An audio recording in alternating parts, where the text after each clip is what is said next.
she always needed something to chew on. So Lily's parents just tried to ignore her and let Lily do her thing. But then Lily's teeth started coming in and they were sharp. Lily's parents kept hoping she'd grow out of this stage, but she never did. When Lily got a little older, her parents tried to set up play dates with other kids, but they always ended in tears. Lily's parents bought a bunch of books to help teach their daughter that biting was bad, but the lesson never seemed to sink in. Plus, books were some of Lily's favorite things to chew on. So we've got a little illustration here of a book that says it's not polite to bite.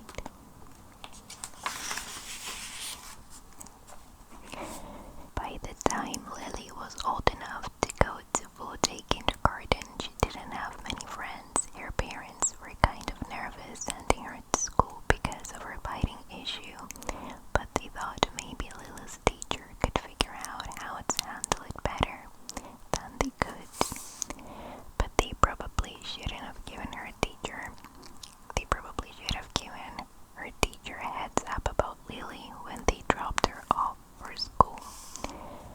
So Lily got sent home early on her first day of kindergarten, and this was a big problem for her parents because they both worked from home, so they couldn't be watching her every second.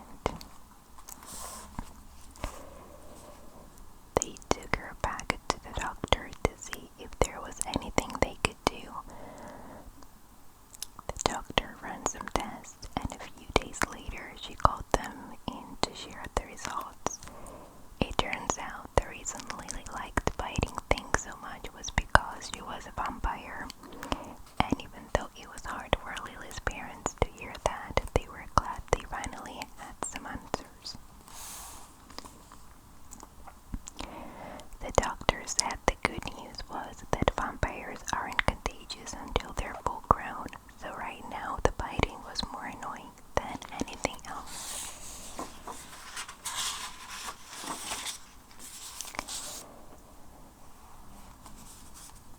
Lily's parents didn't understand how their daughter was a vampire since neither of them were vampires.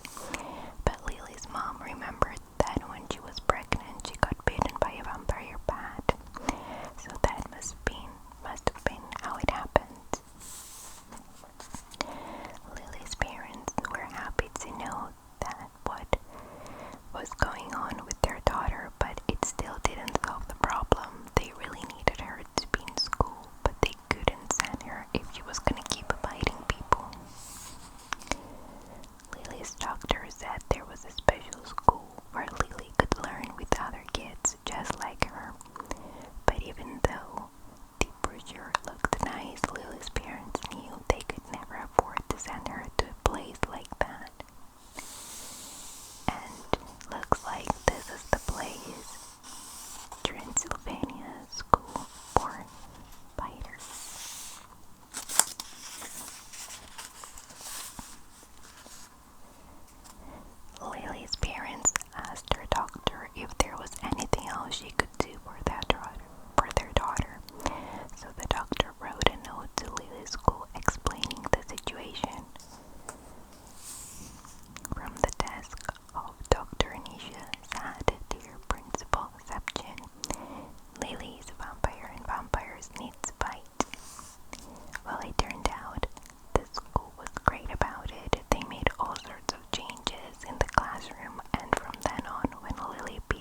She said she had read the test results wrong and that Lily wasn't a vampire after all. She was just a bad kid who liked biting people. Well, you would think that Lily's parents would be thrilled to find out that their daughter wasn't a vampire. But Lily was doing great at school and they really didn't want her home during the workday. So they decided to keep the test results to themselves, and when Lily had a birthday party and everyone in her class came, her parents felt like they'd made the right choice. Here's little Lily with her birthday cake, trying to bite it.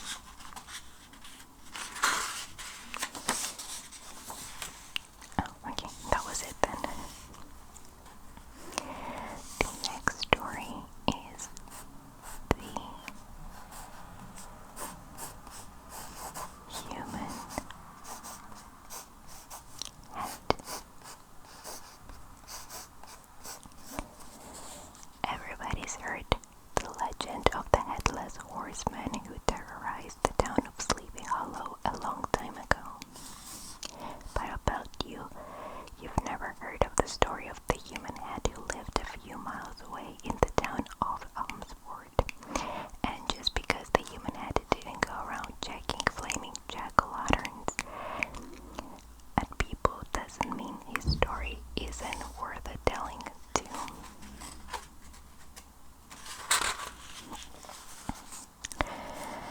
So let's start at the beginning. Before the human head of Elmsford got his nickname, he was just a regular kid named Anders. Anders was normal in every way except he was born without a body. But that didn't stop Anders from doing all the things other kids his age did. So here we see a little head jumping into the pool. Anders' parents loved him very much and told him he could be whatever he wanted to be, and that made Anders feel good. Anders had lots of friends in elementary school and was so popular that he got voted class president in the 5th grade. But things changed when it became time for Anders to go to middle school. A few of his closest friends moved away during the summer, and some others went to private school. So when September came around, Anders felt like he was starting over. The first day of middle school isn't easy for everyone, but it's even harder when you're a late bloomer like Anders, and you haven't hit your growth spurt yet. Back in elementary school, Anders stayed in one classroom the whole day, but middle school was a different thing, and sometimes Anders had trouble getting from one class to another before the bell rang. When lunchtime came, Anders was happy because he really needed a break, and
dancing, and that led to disaster.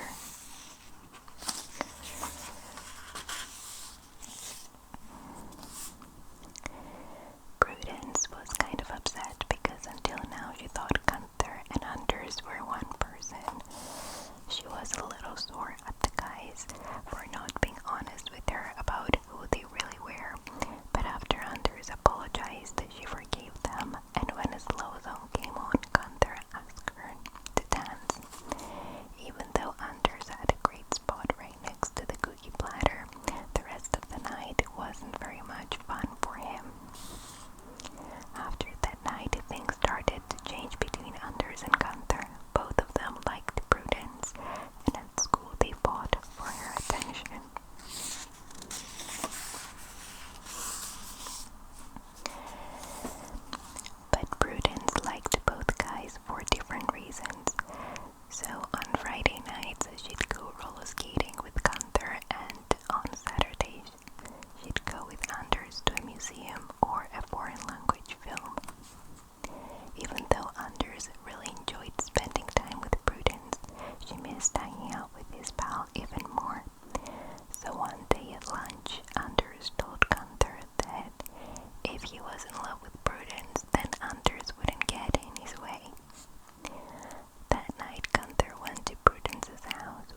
muscles, nobody needed to exercise, and if they broke a bone, all it took was a little duct tape to fix things. A bunch of other annoying things also went away, like pimples and warts and skinned knees and bad head, and emojis got a lot simpler too. Another nice thing was that everyone could use the same restroom since no one really needed privacy anymore. Everyone looked the same, people were a lot nicer to each other too, and the more people who went through the scanner, the better things seemed to get.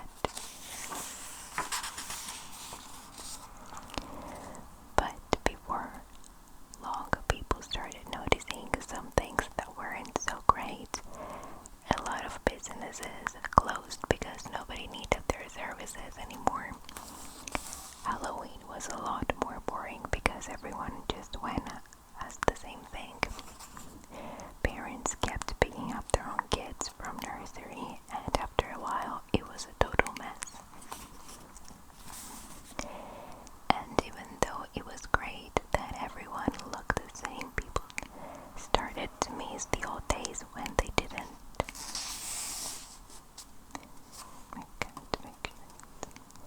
Little skeletons.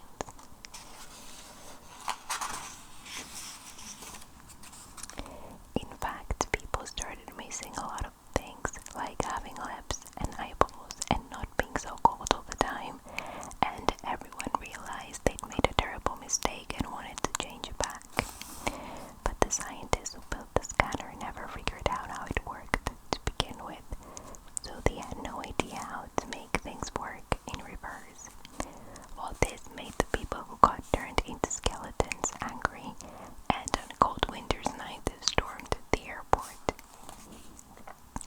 The skeletons dragged the scanner out of the building and threw it down the nearest cliff, where it blew up.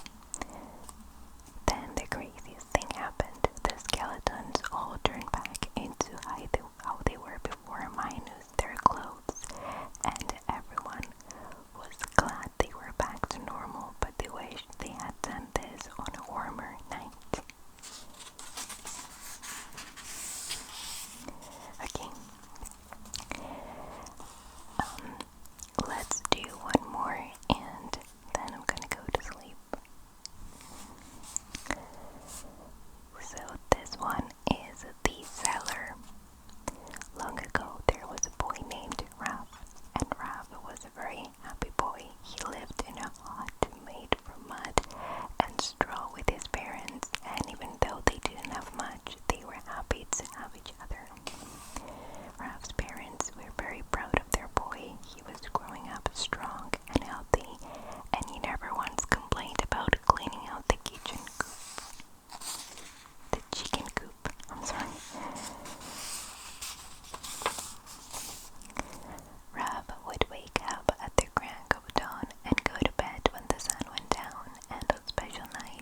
was 18 years old and was almost as tall as his father.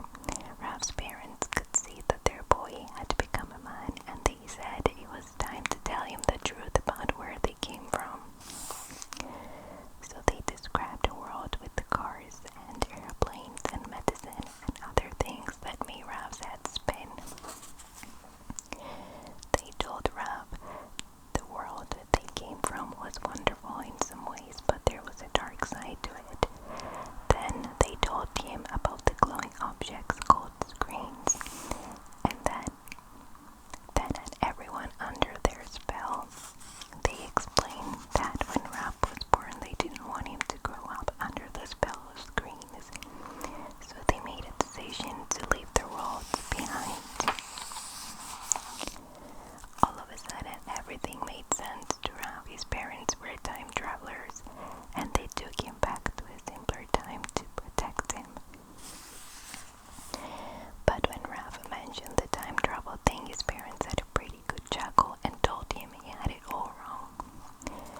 They said when they left their world behind, they meant they just moved away from the city and pretended they were living in the Dark Ages. Then Ralph's dad said he had something he'd been waiting a long time to show him. So he opened the cellar door and took Ralph down the steps, where Ralph saw things that totally blew his mind, like a computer and a printer and a fancy chair on wheels. Ralph's dad said he had a job where he worked from home, and then he introduced Ralph to his co-workers. Ralph started to feel dizzy and said he needed to sit down, so he sat in his dad's chair, which was a lot more comfortable than the crummy stools he was used to. Ralph's parents could see that their son wasn't happy, and they felt kind of bad for lying to him all his life. And they thought maybe they've gone a little overboard trying to protect him from the modern world. Then Ralph's dad got an idea for how to make it up to his son. He told Ralph that now that he was a grown man, there was something he could have, and he gave Ralph his very first phone.